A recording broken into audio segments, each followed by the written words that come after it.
you picked the right place, Cole. A city that needed an honest cop like a thirsty man needed water. You'd heard the stories, but you weren't interested. You were here to fight the good fight, solve cases, right wrongs. But the force is like politics. There's no sitting on the fence. You have to choose sides. A brown paper envelope, or a Greyhound ticket to Palookaville.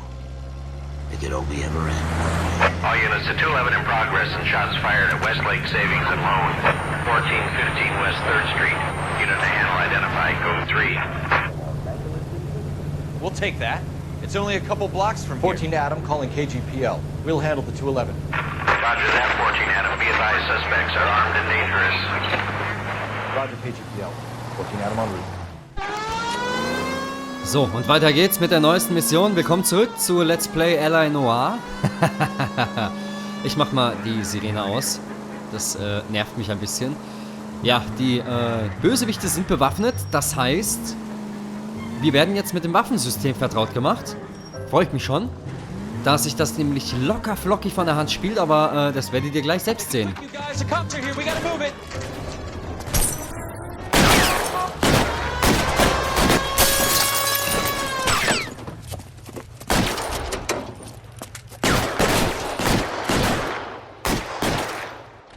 So, wie in alter GTA-Manier oder Max Payne, wir können uns mit RB in Deckung begeben oder ducken. Ne, ducken geht jetzt nicht, aber dafür können wir schießen und zwar schöne Kopfschüsse.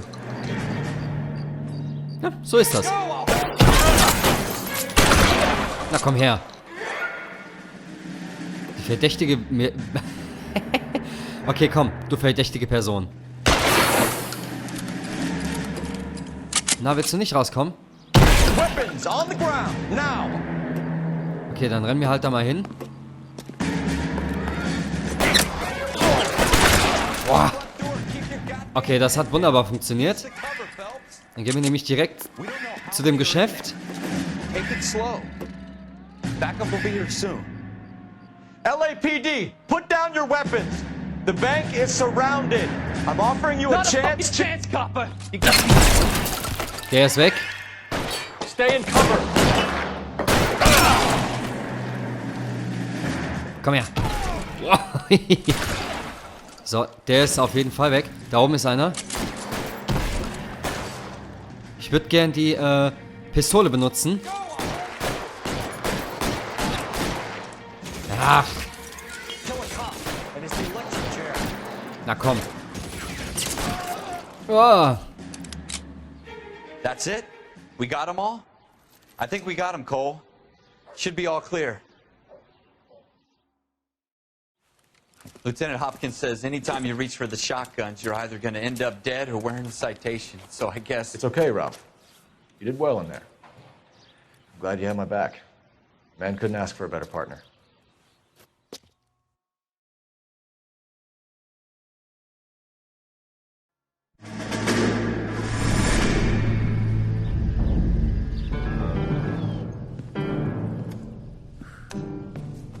This kind of opportunity comes along once in a lifetime, Hank.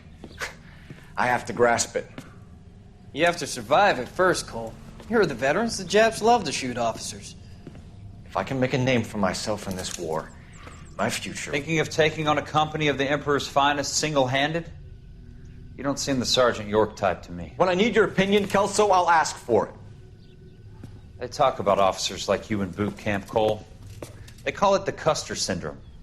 Guys who go around dreaming of fame and glory and getting all of their men killed in the process. Our duty is to lead, Kelso. And their duty is to die for your wonderful future?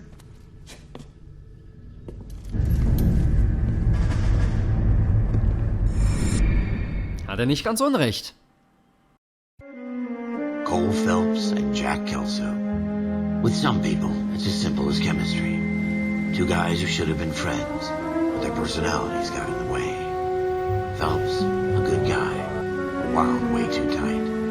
And Kelso, a quiet man who could never walk away from a fight. Well, it's a shame you don't like to talk about it, Cole. Ralph, friends who want to stay friends don't discuss religion or politics. In my case, you can add the war to that.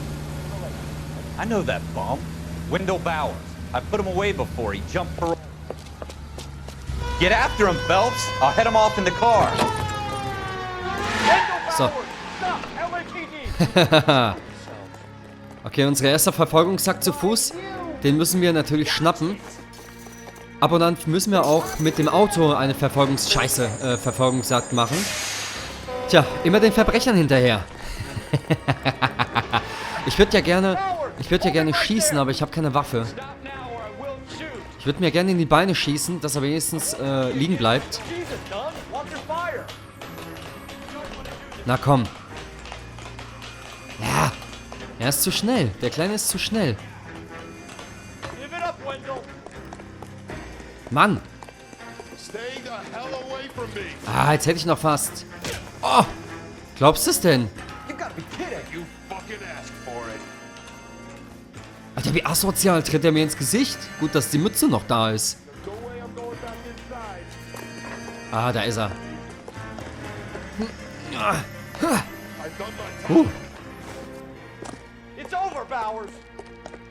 Du kleiner Penner.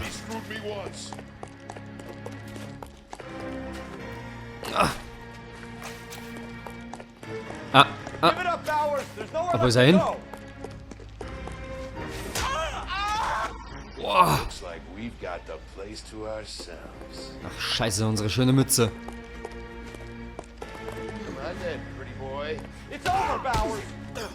Na komm her. Komm her. Ah.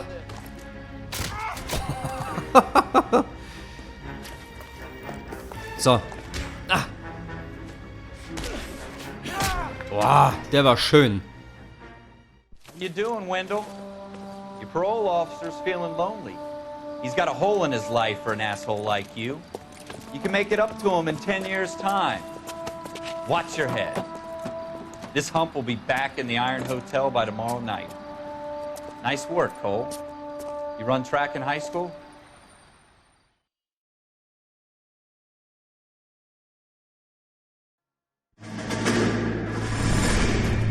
Part of the tradition of the Marine Corps and being an officer in the Marine Corps is the ability to make tough decisions. The right decision is not always the popular one. The right decision will get the men you care about killed. These ratings and your ability to give them frankly and truthfully directly affect your chances of successfully becoming a Marine officer. Candidate Phelps, you have the floor. Esprit de Corps, Merrill, 10. Franklin, 8. Weiss, 8. Donahoe, 6. Kowalski, 6. Hudson, 5. Kelso, 2. Leadership, Donahoe, 8. Franklin, 7. Merrill, 6. Kowalski, 6. Weiss, 5. Hudson, 5. Kelso, 1. Candidate Kelso! I'm sorry, Captain, but I joined the Marine Corps to fight the enemy, not get involved in this schoolboy chicken shit. Kelso, in my office, now!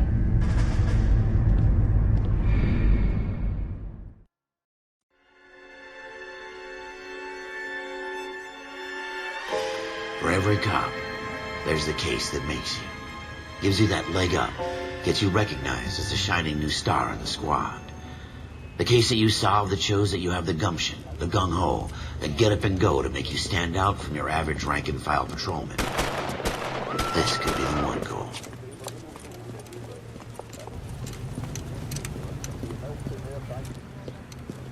LAPD, could you stand clear of the body, please? Has anyone called an ambulance? We've called an ambulance and the police, but I'm afraid he's dead. Okay, stand further back and move along. It's your choice, but make it quick, people. Hey, Cole. You got here quick. My beat crosses 7th Street. Okay. You're first reporting then. We'll get a perimeter going and move the crowd on. You better see what you can find out before the homicide dicks show up. I'll be with you in a moment. Wunderbar, unser erster Mord.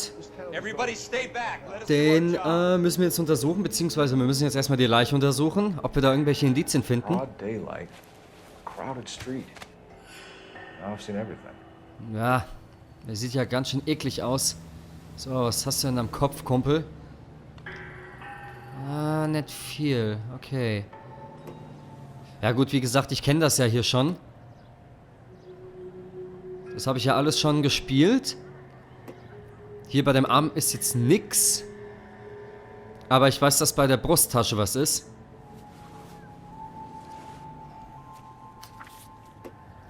Und zwar genau das. Und zwar hat er eine Zahlung getätigt. Und zwar eine Menge Geld. Und hat dabei ja noch eine wunderschöne Nummer dagelassen. Beziehungsweise diese Nummer werden wir jetzt gleich brauchen und uns aufschreiben. Richtig, das war nämlich ein Ratenzahlungsbeleg. C. Galetta. Layaway receipt. Pearl earrings. Made out to Bank of Arcadia. Ja, es ist schon einiges hier. Boah, Alter, krass. Nicht schlecht. Okay, das kriegst du ja erstmal wieder zurück, Kumpel. Was hat er denn noch da?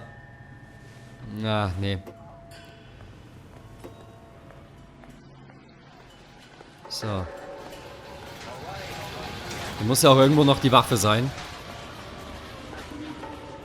Beziehungsweise, da ist ja auch schon die Waffe. Am helllichten Tag.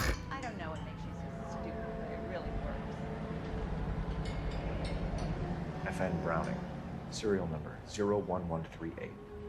Might need to run it by a gun store.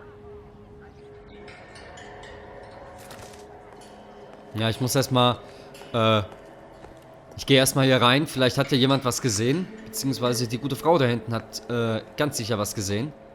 Can I help you, sir? Ja, ja, gleich. Ich möchte erst noch mal hier kurz was gucken. Doesn't tell me anything. Das ist zwar ein Buch, was du aufmachen könntest, aber gut, dann lass es halt zu. Officer Phelps. Oh, oder so. I'm here about the shooting. Did you know the victim? He was my boss, Mr. Gage. Mr. Gage's first name. Everett. And you are? Galleta. Clovis Galleta.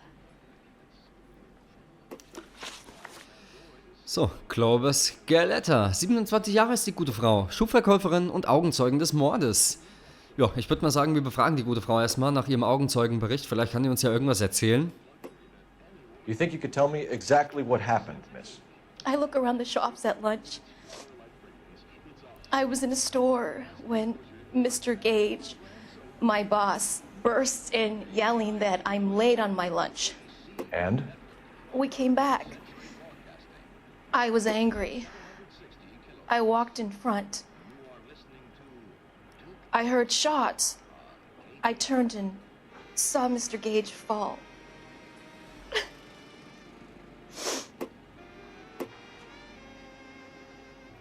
Ja, das ist jetzt ein Tutorial bei der Befragung. Guckt euch mal an, wie die Alte da schaut. Die babbelt uns ja nur irgendeinen Scheiß an. Deswegen lügt die, kleine Bitch. Entschuldigung, aber, ne? Also, kleine Lüge, bestraft der liebe Gott sofort. You're lying, Miss Galetta. You know what happened and why. You're going to tell me. There's nothing to tell. I've done nothing wrong. How can you prove different? So, natürlich, wie gesagt, wähle das Beweisstück, beziehungsweise die Ratenzahlung aus. Haben wir ja gesehen. Er war ja da. Und da müsste sie ja eigentlich auch was gesehen haben. Your pearl earrings, Miss Galetta. You've been paying for them for a whole year. Stop lying. And tell me what happened at the jewelry store. Oh, God! I won't lose the earrings, will I? You could lose your freedom, you little fool, if you don't stop obstructing a murder investigation. Mr. Kalu. Edgar Kalu. He runs the jewelry store. He's showing me a lovely watch. Mr. Gage bursts in. Mr. Kalu gets very angry with Mr. Gage, and they start yelling at each other. Mr. Gage tells me that all of the things in the store are junk, nickel-plated, made in Japan, and yells at me to get back to work. Then what happened? We get back here, and I hear a loud bang. Mr. Gage clutches at his back. I hear another bang, and another, and another. Mr. Gage falls to his knees. It looked very painful. Quatsch. So ein paar Schüsse in den Rücken, das ist doch nicht schmerzhaft. Nee, Quatsch. Oh Mann, die Alte. Okay, dann befragen wir die nochmal weiter. Which jewelry store? Hartfields. Broadway between 5th and 6th. Did you see the person who shot Mr. Gage? Of course I did. Mr. Kalu looked very angry. He kept firing the gun. He kept pulling the trigger. He threw the gun in a bin and turned and walked away. Ja, wie ihr seht, ich zweifle mal die Aussage an, ne? Weil, sieht einfach scheiße aus, die Frau. You're making me angry, Miss Galetta. Is that what you want? Tell me why Mr. Kalu shot Mr. Gage. Mr. Gage hates Jews. A lot of people do. It's not my fault if he has nice things. Hier, mögliches Motiv, religiöses. Oder Rassismus. In welche Kategorie kommt denn eigentlich der Judenhass? Religion oder Rassismus? Jetzt mal ohne Scheiß. Das ist mal eine gute Frage. Rassismus oder Religion? Ist eigentlich egal, es läuft ja sowieso immer auf selbe hinaus, ist ja auch egal. So, fragen wir sie doch mal zu den Details zur Schießerei. Da würde ich doch gerne mal etwas wissen. How many shots did you hear, Miss Galetta? It's difficult to remember. It sounded like there were so many, and they were so loud.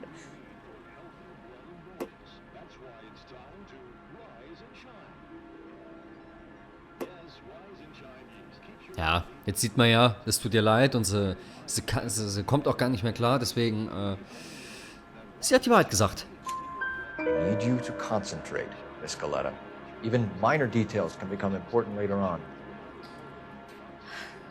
Well, there was one bang, and then another, and then 3 very quickly, close together. 5. Thank you for your help, ma'am. You've been very brave. We'll need you to make a formal statement about what happened to Mr. Gage. Does that mean I can still collect my... Never mind. Yes, officer, I'll make a statement. Braves Mädchen. Braves Mädchen. So gehört sich das. Wir gucken hier erst nochmal, ob ich irgendwas finden kann. Das ist ein Aschenbecher. Wir sind am Rauchen. Ja, in dem Jahrhundert, da sind die alle ziemlich viel am Rauchen. Das ist ganz schlimm. Ach, Schuhe. Schaust du mal an. This isn't what we're looking for. Nee, das ist wirklich nichts, wonach wir suchen. Diese Käsequanten da. Oh, hier ist doch vielleicht ein Rechnungsbeleg. Oh, können wir die Kasse klauen? Nee, leider nicht. Na gut. Oh, Zigarren. Na gut, okay. Ja. We have the murder weapon. And the murderer. The girl saw it all. Our killer works at a jewelry store called Hartfields. That's a couple of blocks from here. Thinking what I'm thinking? Tate, maintain the perimeter. Sehr schön. Dann fahren wir nämlich jetzt mal zu dem Juwelier, nachdem ich das ausgewählt habe über den Ort. Das ist sehr wichtig. Wir gehen jetzt erstmal zum... Ja, das ist jetzt die Frage. Waffenladen. Wir gehen erstmal zum Waffenladen. Ne? Und gucken mal, wem die Waffe überhaupt gehört. Kann ja auch sein, dass die dem gar nicht gehört. Sicher ist sicher. Hier. So. Dann fahren wir einfach mal. Ohne Sirene, das ist mir ehrlich gesagt zu laut. Meine alten Ohren auf die Tage. Hallo. Ja, und wieso ich jetzt selbst fahre, möchte ich euch kurz erklären. Und zwar, jedes Mal, wenn wir selbst fahren, kann es sein, dass wir eine Nebenmission machen können. Und zwar 40 Nebenmissionen gibt es hier. Das sind so kleine Minimissionen, beispielsweise Einbrecher verfolgen und erschießen oder Bankräuber finden, beziehungsweise fest oder dingfest machen. Also Sachen, wie gesagt, sind 40 kleine Missionen, die kann ich halt nur spielen, wenn ich selbst fahre, weil wenn ich nicht selbst fahre, ja, dann ist das leider so, dass ich diese Mission verpasse und das möchte ich halt nicht. Ist ja auch doof. Und in dem Sinne mache ich das jetzt einfach so. Ihr habt nichts gesehen. Ich muss gerade mal hier einen Schluck Kaffee trinken. Entschuldigung. So, weiter geht's. Officers, what can I do you for? Officers Phelps and Dunn, sir, Wilshire Division. We need you to trace a serial number. Sure. What's the make and model? FN Browning, model 1922. The serial number is 01138. You don't say. Well, I didn't sell it. Europeans love them, but it's pretty rare you find one over here. Although I did have one in here a couple of weeks back. Remember the owner? Yeah. Kalu. Edgar Kalu was his name. Thing looks like he'd never been fired, but he brought it in here for cleaning anyway. Then he bought a box of cartridges and he left. You know where we can find Mr. Kalu? Told me he was on his lunch break. Said he worked at Hartfield jewelry store just up on Broadway. Thanks for your help. Super, das hat doch schon mal sehr geholfen. Dann unser kleines Notizbuch brauchen wir. Einmal Orte und dann einmal Juwelier. Habe ich noch nicht alles? Ist mir auch egal.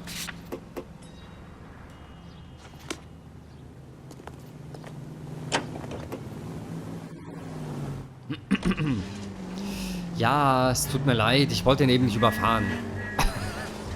Beziehungsweise ich hoffe, den habe ich nicht überfahren. Weil, er geht doch, hau ab. Das war...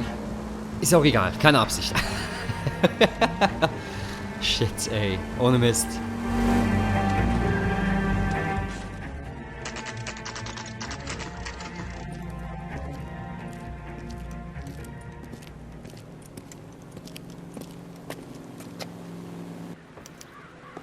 So, Edgar Kalu sollen wir befragen. Can I interest you in a new watch? Ach ja, ah ja klar, warum nicht? Officer Cole Phelps, are you Edgar Kalu? No. Mr. Kalu is out back. He said he'd lie down. I'll buzz him for you. Okay, dann hol uns den doch mal. Alter! Bitch! Go, Cole, go! Der Wichser! Da haut er uns einfach ab. Was ein Drecksack. Was ein kleiner Drecksack. Kalu, get back here! Scheiße. Ich darf den ja nicht erschießen. Ich muss mit der Waffe auf den zielen. Bis die Sanduhr da rum ist. Alter. Dann gibt's nämlich einen Warnschuss. Und dann bleibt er stehen. Im Regelfall. Too late, Kalu!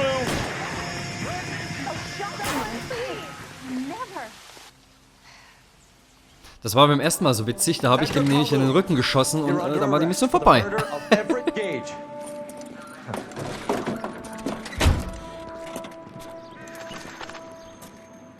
The case that makes you, and the case that breaks you. The one you never solve, the one that keeps you awake at night. The case that gnaws at your guts and ruins your marriage. The case that keeps you propping up a bar as you relive the what-ifs, the might-have-beens, the half-leads, and the half-truths. The case that other cops murmur about whenever you walk past. The case you never, ever discuss. God's mill may grind slowly, but it grinds finely, son. I hear it's you who nabbed our malefactor from the shooting yesterday. Yes, sir. Then tell me, Boyle, I hear you're quite the climber, a man of initiative. How would you like a chance at smiting this man with the sword of justice? You're asking me to conduct the interview, sir? I am, young Phelps. You've only been with us a short time and you've assembled yourself a stellar arrest record.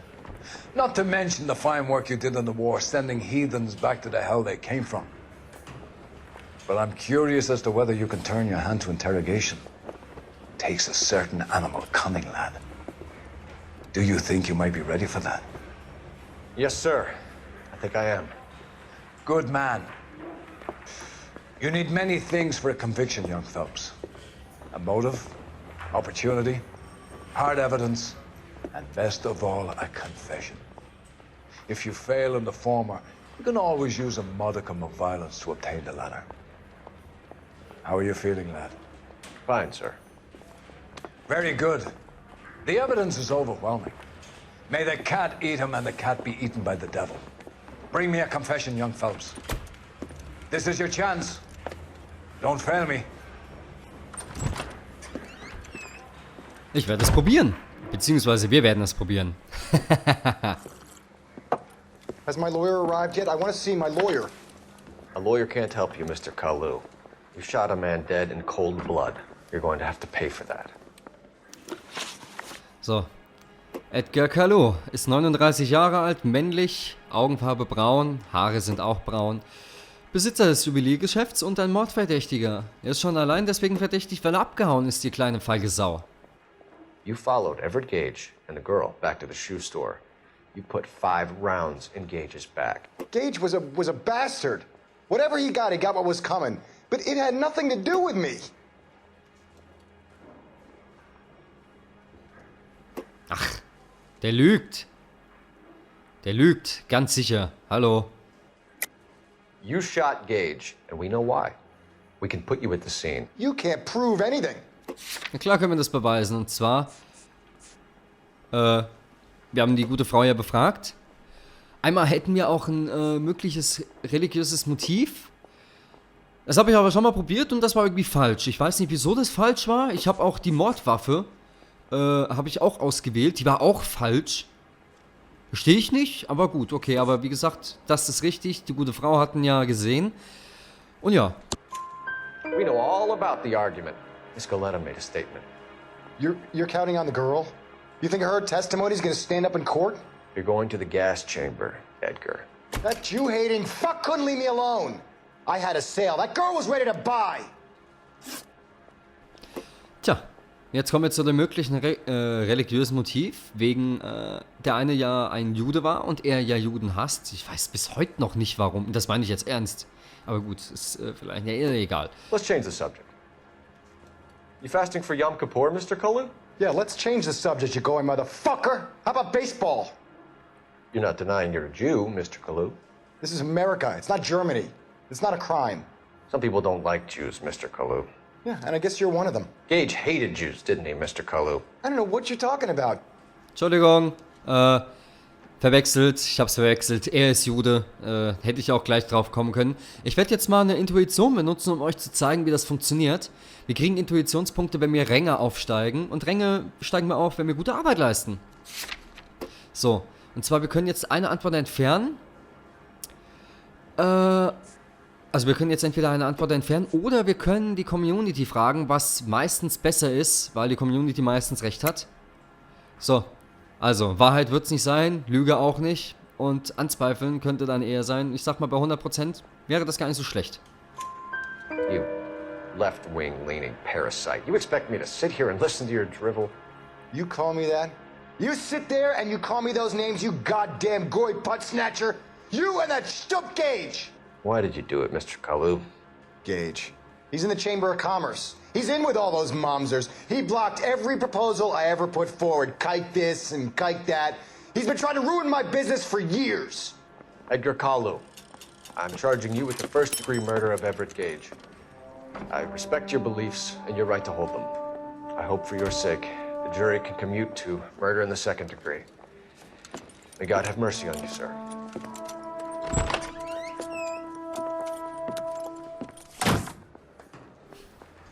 Selbst schuld, Alter. Selbst schuld. Masterfully done, Officer Phelps. It is just Officer Phelps. Isn't it, lad? Yes, sir. Then let me have a word with the Chief of Police, young Phelps. The department needs heroes. A shining, honest face the public can admire. I applaud a man with your talent for unwavering justice. Back to your duties for now, Boyle. But here's a piece of advice. Get yourself 2 suits, get them pressed. You'll be needing them. Und somit werden wir befördert, meine lieben Leute. So, ich werde jetzt hier auch nochmal einen kleinen Schnitt machen. Und, jo, hier. Streifendienst abgeschlossen. Du hast für deine Leistung eine Beförderung verdient. Mach dich bereit für eine Versetzung. Ja, wie gesagt, habe ich ja erzählt, wir waren vorher Officer, also so ein Streifenpolizist. Und nachdem wir gute Arbeit geleistet haben, sind wir befördert worden und jetzt werden wir Detective. So, ja, auf jeden Fall, ich werde jetzt den Schnitt machen und in dem Sinne, vielen Dank schon mal fürs Zuschauen auf jeden Fall und ich würde sagen, wir sehen uns dann später wieder. Also bis dann, meine Leutchen, haut rein.